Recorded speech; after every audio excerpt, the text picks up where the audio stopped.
Hey, I'm Peter. That's me. And that's my brother, Lucas. And that's my dad, Pedro.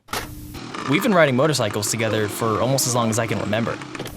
I mean, for us, motorcycles have always been about exploration, freedom, and adventure. So now, years later, we were ready for a big trip. No tour guides, no scheduled stops, no fancy gear, no destination. We would travel down the Baja Peninsula on tiny Mexican motorcycles with nothing more than we could fit in a pizza delivery box. Searching for its key.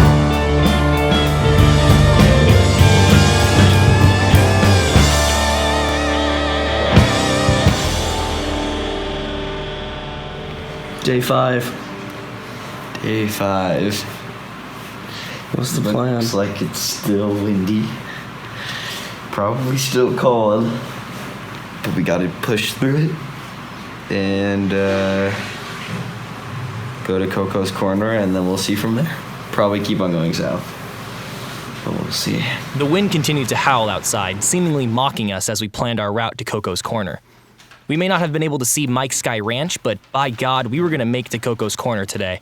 I mean, an old man's secluded desert hut where travelers from around the world visit? Yeah, we weren't about to let that slip us by, blustery winds or not. Because that's what the guy said, there was gas, and there's gas. And then we just have to go down and take a left. That's that. Coco's was around 100 kilometers away, but we needed to fill up before making the ride back into nothingness. Remember, there's not another gas station for hundreds of kilometers around. Thankfully, there was a gas station right across the street. Sorta. Milk jugs filled with gasoline? Yeah, we'll take 3. Now we're ready. Coco, here we come. With 2 wheels back on pavement and high hopes for our next destination, my excitement was really climbing. Tijuana and Ensenada were cool, but there's just something so incredibly awesome about meeting a local legend like Coco. An old hermit who lives in a ramshackle hovel in the middle of the desert sounds like something out of a fantasy novel.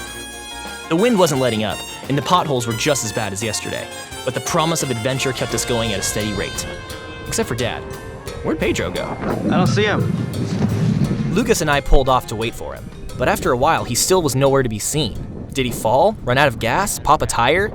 God, I hope not. We only have what's in our pizza boxes. Well, there's only one road, so let's just go back. And just as we were about to turn around, guess who finally decided to show up? Thankfully, there was nothing wrong with his bike. He blamed his weight.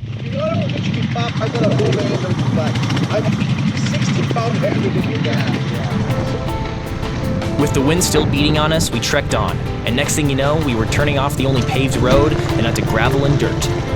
30 or so kilometers of this, and we would be at Coco's Corner. Compared to the road to Mike's Sky Ranch, this was easy. For dirt roads, these were well maintained, and soon we found out why. There was a bunch of construction equipment littered along the road. Were they going to pave this? And if they do, what would happen to Coco?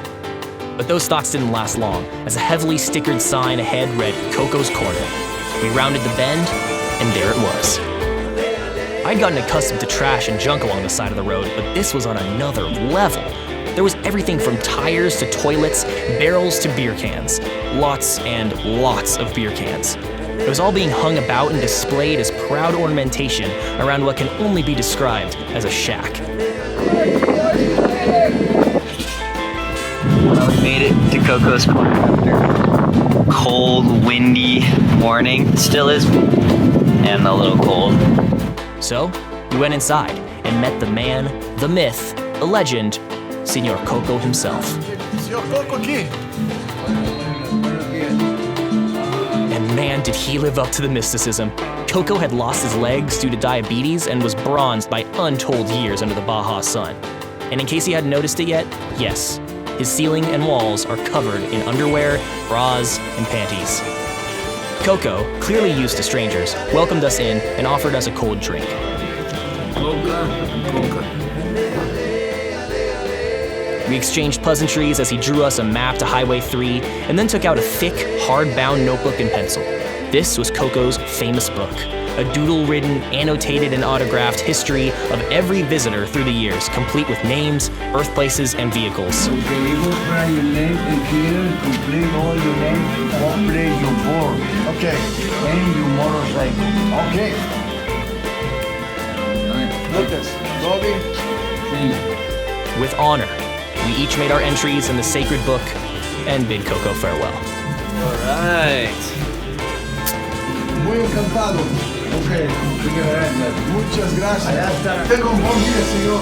Happy New Year. Feliz Navidad también.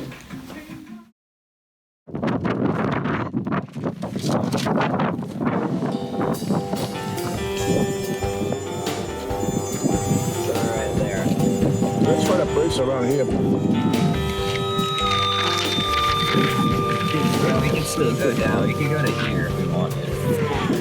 We can just go back. Yeah, we're going back a bit. We have to go back eventually. We got here. We're gonna turn around and go back to 1 and keep on going south. Heading back, all seemed right in the world. We had successfully met a folk legend, signed his book, and still had the better part of the day ahead of us to make it to our next destination, whoever that may be. But Baja has a funny way of keeping you on your toes.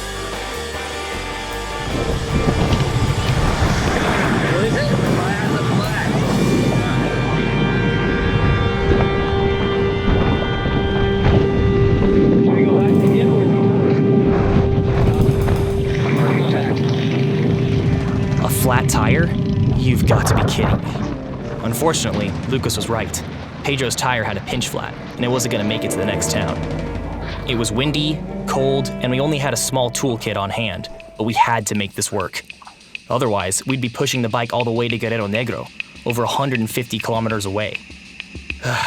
All right, let's get to work. We removed the wheel, disconnected the front brake, and dropped a piece of the brake on the ground, covering it in sand. Not off to a great start.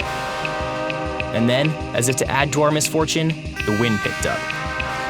After more than an hour in these not-so-ideal conditions, we'd removed the old inner tube and installed the new one. We inspected its integrity, inflated it, attached it back onto the forks, and tightened it all up. But whether or not it would last the rest of the day was still to be seen. Now, racing against the sun, we crossed our fingers, saddled up, and continued south. Stopping at the next gas station, it seemed our impromptu desert repair had done the job. Pedro's new tire showed no issues. I am freaking starving. We were dribbling potholes and we were driving against the wind. I think we're ready to get you Guerrero Negro, get a Corona, and relax. Let's go. As the sun set and the hills gave way to plains, we followed the utterly flat and straight roads for miles until, in the distance, Guerrero Negro peeked over the horizon. We just made it, and today was hard, but we did it, and now we're here. So, But as we unloaded our pizza boxes into our room for the night, we found a surprise. Seems Baja wasn't done with its fun quite yet. The water bottles that we had packed from the hotel the night before all had burst in every single one of our pizza boxes. So now all our stuff's Good wet. thing is, I had Ziploc bag for mine. Unfortunately, the water bottles weren't the only thing that burst in our pizza boxes. I feared that. That's why I put it in the bag. Yeah, I put my gas tank in the bag and there's no hole in the bag. well, something went wrong. Something went wrong because now all of my clothes smell like gasoline. And this whole hotel room smells like gasoline. So we're gonna pack all of this into the Italica and ride down to the laundromat. Goodness gracious, it smells bad in here. Dang. Riding through cold, heavy wind, meeting Coco, fixing a flat tire, and now wet and gas-covered clothes. Day 5, you are a mess, but you'll be a day we'll never forget. Thank you so much for watching. This trip was truly life-changing for us, and we would love to have you follow us for every kilometer. So make sure to like and subscribe so you don't miss a new episode of Baja Bound every other Wednesday.